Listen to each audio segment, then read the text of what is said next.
Dios le bendiga, hermanos. En esta noche tenemos el placer de presentar un tema, un mensaje, el antiguo pacto y nuevo pacto, basado en 1 Corintios 11, 23. Dice la palabra del Señor. Vamos a estar orando primeramente, dándole gracias a Dios por su palabra. Oremos. Amantísimo Padre Celestial, Dios Todopoderoso, en esta noche nos presentamos delante de ti, pidiéndote perdón, Señor, sabiendo, Padre, que sin ti no podemos, Señor, hacer nada, Padre. En este momento, Señor, nos arrepentimos de nuestros pecados, confesamos nuestros pecados delante de ti, es tu palabra, porque Él es fiel y justo para perdonar nuestros pecados y limpiarnos de toda maldad a través del sacrificio perfecto, la sangre de Cristo. Gracias te damos, Señor, cúbrenos, cuídanos, en tus manos estamos, Señor. Gracias te damos en el nombre de Jesús. Amén y amén. Vamos a estar leyendo la palabra de Dios en 1 Corintios 11 del 23 al 28. Dice así la palabra del Señor. Porque yo recibí del Señor lo que también os he enseñado, que el Señor Jesús, la noche que fue entregado, tomó pan, y habiendo dado gracias, lo partió y dijo: tomad, comed, este es mi cuerpo, que por vosotros es partido. Haced esto en memoria de mí. Asimismo también tomó la copa después de haber cenado, diciendo: esta copa es el nuevo pacto en mi sangre. Haced esto todas las veces que la bebieres en memoria de mí. Porque todas las veces que comieres este pan y beberes esta copa, la muerte del Señor anunciáis hasta que Él venga. De manera que cualquiera que comiere este pan o bebiere esta copa del Señor indignamente será culpado del cuerpo y de la sangre del Señor. Por tanto, pruébese cada uno a sí mismo, coma así del pan y beba así de la copa. Porque el que come y bebe indignamente, juicio come, bebe para sí, no discerniendo el cuerpo del Señor. El título de la meditación, de la enseñanza, es Antiguo Pacto y Nuevo Pacto. Los pactos. El Antiguo Pacto estaba basado en las ordenanzas de la ley, y el Nuevo Pacto está basado en la sangre del Cordero. Dice la palabra de Dios. Vamos a ver ahora qué nos dice Hebreos 9 del 1 al 5. Hebreos 9 del 1 al 5 nos dice de la siguiente manera: ahora bien, aún el primer pacto tenía ordenanzas de culto y santuario terrenal, porque el tabernáculo estaba dispuesto así. La primera parte, llamado lugar santo, estaba el candelabro, la mesa de los panes de la proposición. Tras el segundo velo estaba la parte del tabernáculo llamada lugar santísimo, el cual tenía el incensario de oro, el arca del pacto cubierta de oro por todas partes, en la que estaba una urna que contenía el maná, la vara de Aarón que reverdeció, las tablas del pacto, sobre ella los querubines de la gloria que cubrían el propiciatorio. Antiguo pacto, dice en el versículo 1 del capítulo 9 de Hebreo, dice: contenía ordenanza de culto y santuario terrenal. Tenía un propósito, era revelarnos a Dios, revelarnos las grandezas, la magnificencia de Dios a través de lo que Dios le había dado a Moisés. Pero tenía un cumplimiento terrenal, solamente valía para lo terrenal, para esta tierra. No tenía poder para transformar, cambiar, regenerar, libertar, salvar y generar una vida eterna, cosa que el segundo pacto lo va a lograr a través de la sangre de Cristo. Dice que habla de varios elementos que contenía el tabernáculo: el candelabro, la mesa de los panes de la proposición. El candelabro era ese instrumento que tenía 7 manos hacia arriba, siempre estaba alumbrado con aceite de oliva. La mesa de los panes de la proposición, ambos, el candelabro y la mesa, estaban en el lugar santo, adentro. Afuera estaba el atrio, afuera del tabernáculo. Estos panes, dice que el sacerdote los consumía cada sábado y había que continuar, una continuidad. O sea, todos estos elementos del primer pacto tenían que hacerse constantemente porque donde se cortaba el acto, el ritual, se cortaba entonces el proceso y lo que garantizaba terrenalmente una vida en esta tierra alejados del mal o cumpliendo con las ordenanzas de Dios. Y existía también el lugar santísimo que tenía el incensario de oro y el arca. Y el arca tenía una cubierta con querubines, pero dentro de él había como una especie, una caja que contenía la vara de Aarón, el maná y las tablas del pacto. Dice Hebreos 9:1, dice: ahora bien, el primer pacto contenía ordenanzas de culto, la forma de cómo alabar a Dios y un santuario terrenal. O sea, el tabernáculo estaba ordenado para el antiguo pacto, fue planeado por Dios, claro, pero fue concebido para un servicio terrenal, no tenía efecto mucho más allá de nuestra vida terrena. Dice Hebreos 9:8, dice: dando el Espíritu a entender con esto que no se había manifestado el camino al lugar santísimo, entre tanto que la primera parte del tabernáculo estuviese en pie. O sea, imagínense, el lugar, el tabernáculo estaba constituido entre el atrio, el lugar santo y el lugar santísimo. Pero nos muestra la palabra de Dios en Hebreos 9:8 que Dios iba a hacer un cambio de lo terrenal a lo espiritual. Nosotros, así como el sacerdote entraba, pasaba por el atrio y entraba al lugar santo, donde estaba la mesa de los panes de la proposición, estaba el candelabro, y entraba al lugar santísimo, ese paso va a ser dado a través del nuevo pacto, a través de la muerte por la sangre de Cristo. Nosotros pasamos de lo terrenal a lo espiritual, pasamos de ese culto, de esa relación de actividad que solamente eran ritos, eran acciones, era el culto terrenal, a un culto espiritual, a estar conectados con Dios.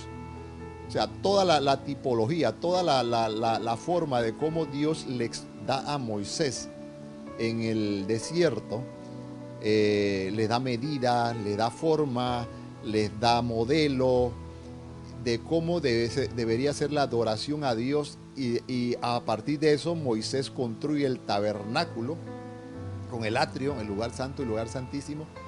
Eran elementos terrenales, por lo cual Dios, a partir del nuevo pacto en Jesucristo, a través de la sangre, es importante que el nuevo pacto está transversalizado, o sea, lo que atraviesa el nuevo pacto es la sangre de Cristo. Dice: sin derramamiento de sangre no hay remisión de pecados. Y el nuevo pacto es lo que leímos, la revelación que Dios le da a Pablo cuando en 1 Corintios 11, el 23 en adelante, habla, dice: porque yo recibí del Señor lo que también os he enseñado, que Jesús, la noche que fue entregado, tomó pan.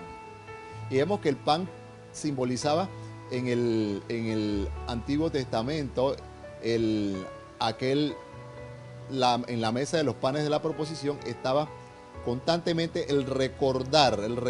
Todos los sábados tenía que el sacerdote entrar, comer de esos pan y reemplazarlo, recordar de que realmente había una relación con Dios, una comunión con Dios, pero que al final en el nuevo pacto Jesús mismo se convierte en el pan a través del cuerpo de Jesucristo. Dice la palabra de Dios que el apóstol Pablo, en esto para que lo puedan leer en casa, en 2 Corintios 12:1, Pablo habla cómo Dios le reveló a él. Dice que él fue arrebatado al tercer cielo y le fue dado palabras inefables que no les es dado al hombre expresar. Tuvo una revelación, y en esa revelación él entiende nuestra relación con Dios y cómo Jesús se constituye en el centro de la iglesia a través de la sangre de Cristo.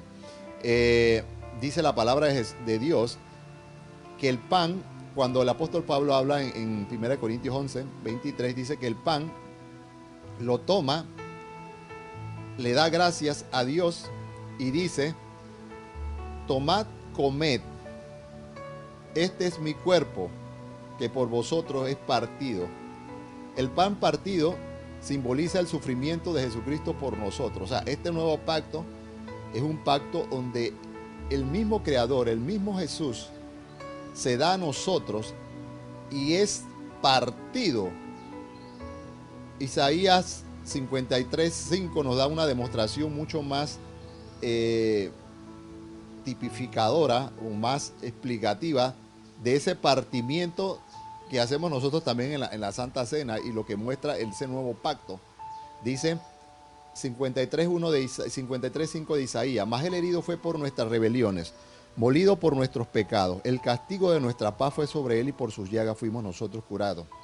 El pan partido que habla Corintios 11, 23, herido por nuestra rebelión, molido por nuestros pecados, castigado, llagado, o sea, fue triturado, fue destruido su cuerpo para que nosotros obtuviésemos ese nuevo pacto, el pacto que iba a ser eterno. El pan es su muerte en la cruz del Calvario. Tomó el pan, lo partió como símbolo de que su cuerpo iba a ser, cuando lo comemos, iba a ser eterno en nosotros. Tenemos una seguridad, una confianza. Dice la palabra de Dios en San Juan 6:51, dice: yo soy el pan vivo que descendió del cielo. Si alguno comiere de este pan, vivirá para siempre. O sea, tenemos vida en Jesús. Y los panes en el Antiguo Testamento estaban constituidos panes sin levadura. O sea, fue el símbolo de comer a prisa. Cuando salieron de Egipto, comieron a prisa. Ellos tenían que huir, darse prisa, y no tuvieron tiempo de que el pan se fermentara. Es un pan de aflicción. Pero también hace referencia al pecado. Dice, la levadura también es un símbolo del pecado, que cuando cada vez que se extiende, que se va ampliando, va afectando nuestro organismo. Pero el nuevo pacto, constituido a través de la sangre de Cristo, el cuerpo de Cristo, el pan y la copa, dice: asimismo también tomó la copa después de haber cenado, diciendo: esta copa es el nuevo pacto en mi sangre. En la sangre de Cristo tenemos el nuevo pacto.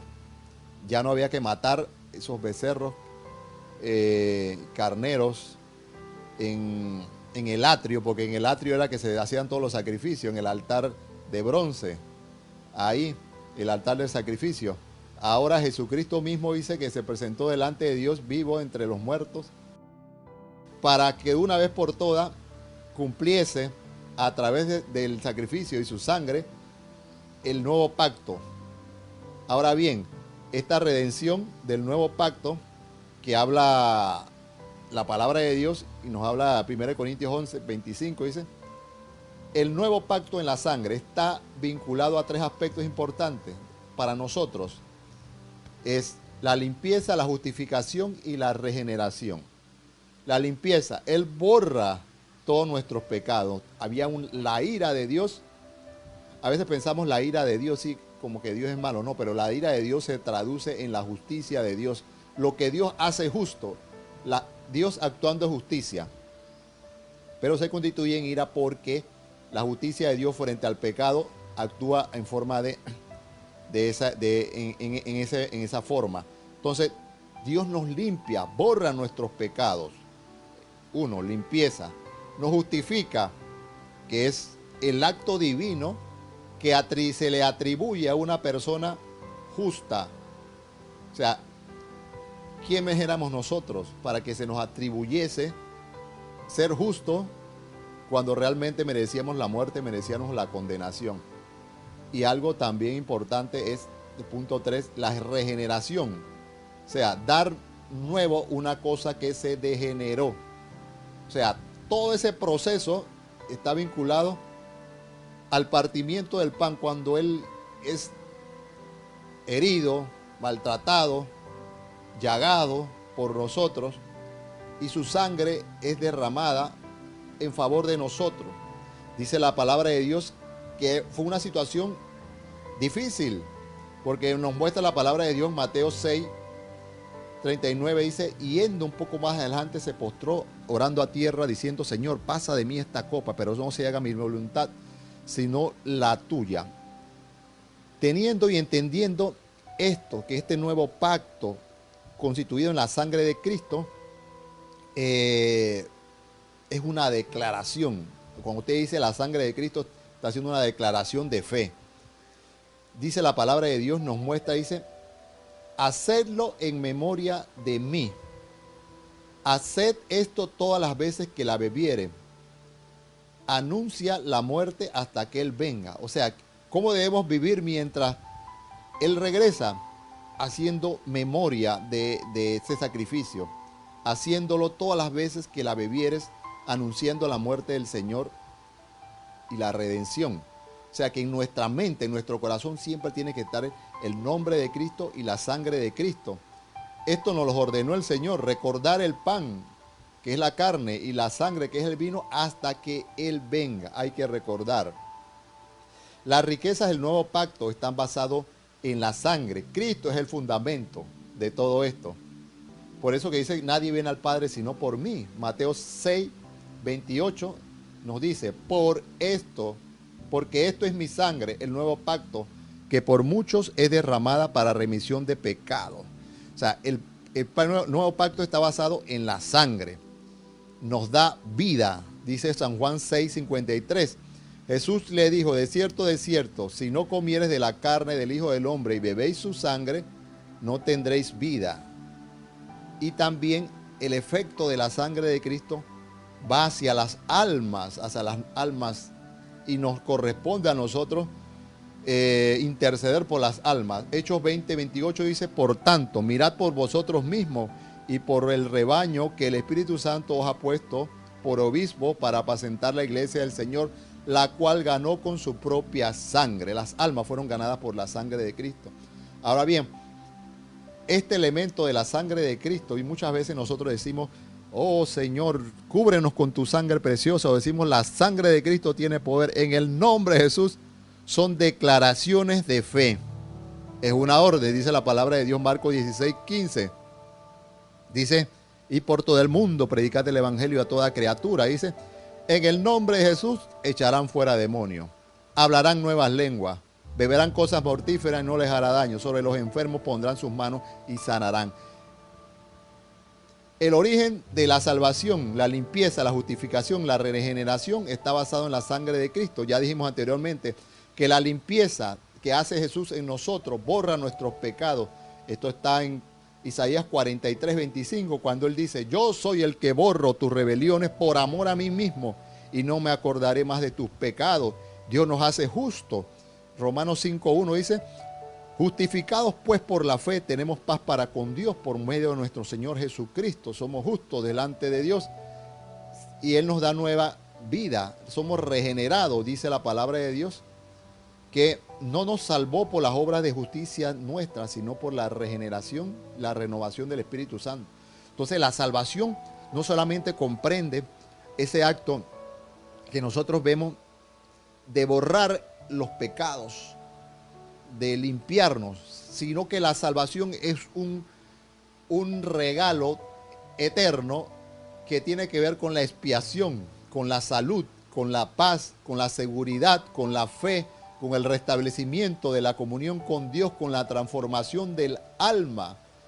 O sea, que cuando usted declara la sangre de Cristo, usted está haciendo énfasis por su salud, por su paz, por su seguridad, por su confianza en Dios, y es una declaración de fe. Ahora bien, ¿quiénes pueden usar este nombre? ¿Quiénes usan este nombre? Dice la palabra de Dios. Los que pueden usar este nombre y los que deben usar este nombre son los hijos de Dios. Dice la palabra de Dios en el Salmo 50, 15, 17. Invócame en el día de mi angustia y te libraré, y tú me honrarás.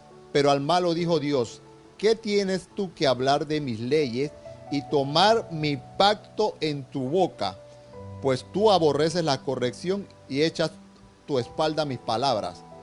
Salmo 119, 155 dice, lejos está de los impíos la salvación, porque no buscan tus estatutos. Ahora bien, dice a los hijos de Dios, que dice Jeremías 33, 3, que lo tenemos allá en la iglesia Templo Chalón. Clama a mí y yo te responderé y te enseñaré cosas ocultas que tú no conoces. Primera de Pedro 2:9 dice, mas vosotros sois linaje escogido, real sacerdocio, nación santa, pueblo adquirido por Dios, para que anunciéis, abrir la boca con respecto al pacto. O sea, nosotros, los hijos de Dios, tenemos autoridad de parte de Dios para proclamar declaraciones de fe. Ahora bien, esas declaraciones de fe en salud, en arrepentimiento, en perdón. Entonces, no solamente la palabra de Dios cuando habla de la sangre de Cristo, el nombre de Jesús está vinculado solamente al efecto de la expiación, sino que al contexto de salvación que vincula la salud, la seguridad, mi paz. Señor, cúbreme con tu sangre preciosa. Dice la palabra de Dios, y vamos a ver un ejemplo, dice Hechos 19, del 13 al 16, dice, pero algunos de los judíos, exorcistas ambulantes, intentaron invocar el nombre de Jesús sobre los que tenían espíritus malos, diciendo, os conjuro en el nombre de Jesús del que predica Pablo. Y había 7 hijos de un tal Esceva, judío, jefe de los sacerdotes, que hacían esto. Pero respondiendo el espíritu malo dijo, a Jesús conozco y sé quién es Pablo, pero vosotros, ¿quiénes sois? Es una palabra que debe ser proclamada por los hijos de Dios. La sangre de Cristo y el nombre de Jesús. No podemos retener nuestra boca de esta palabra en momentos de aflicción, en momentos de lucha, en momentos de crisis. San Marcos 9, del 39 al 41 dice, porque no hay ninguno que haga milagro en mi nombre que luego pueda decir mal de mí. Porque el que no es contra nosotros es por nosotros, y cualquiera que diera un vaso en mi nombre, por cuanto sois de Cristo, de cierto no te recompensa. Dice, hasta en el dar un vaso, hacer algo en el nombre de Jesús. Esta porción de Mateo 9, 41, los discípulos decían, Señor, mira, hay uno en tu nombre, hay uno que está por allá, que no es discípulo de nosotros, pero que habla en tu nombre y echa fuera a demonios en tu nombre. Jesús le dijo, no se lo prohibáis. Aleluya. Entonces, Dios no nos prohíbe utilizar el nombre de Cristo ni la sangre de Cristo. Son declaraciones de fe dadas para los hijos de Dios. Dice la palabra de Dios, este es el nuevo pacto en mi sangre. Entonces, el nombre de Jesús y la sangre de Cristo que pertenecen al nuevo pacto son dos declaraciones de fe que se unifican en una misma revelación. El nuevo pacto recuerda la sangre de Cristo hasta cuando Él venga. Lo recordamos cada vez que tomamos la cena del Señor. Cuando usted invoca la sangre de Cristo pidiendo socorro de lo alto, es la sangre del nuevo pacto con los hijos de Dios redimidos por medio de la sangre. La sangre de Cristo es el arma más poderosa que tenemos para derribar fortaleza. No es un amuleto, pero es un arma que nos ha sido dada para vencer, dice la palabra de Dios. Y con esto cierro. Primera de Timoteo 2:8. Quiero pues que los hombres oren en todo lugar, levantando manos santas sin ira y contiendan.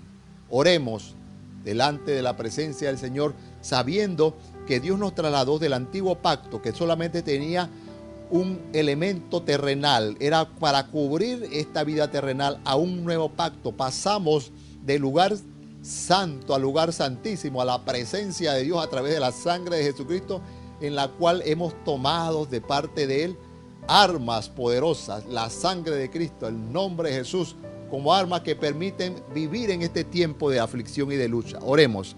Amantísimo Padre Celestial, Dios Todopoderoso que estás en los cielos, te damos gracias, Señor, en esta noche por la oportunidad que nos das, Señor, oh Dios, de conocer tu palabra, Señor. En este momento, Señor, hemos conocido y hemos entendido, oh Dios, que a través, Señor, del nuevo pacto, a través de haber recibido, Señor, a Cristo como Salvador, oh Dios, somos hechos hijos tuyos.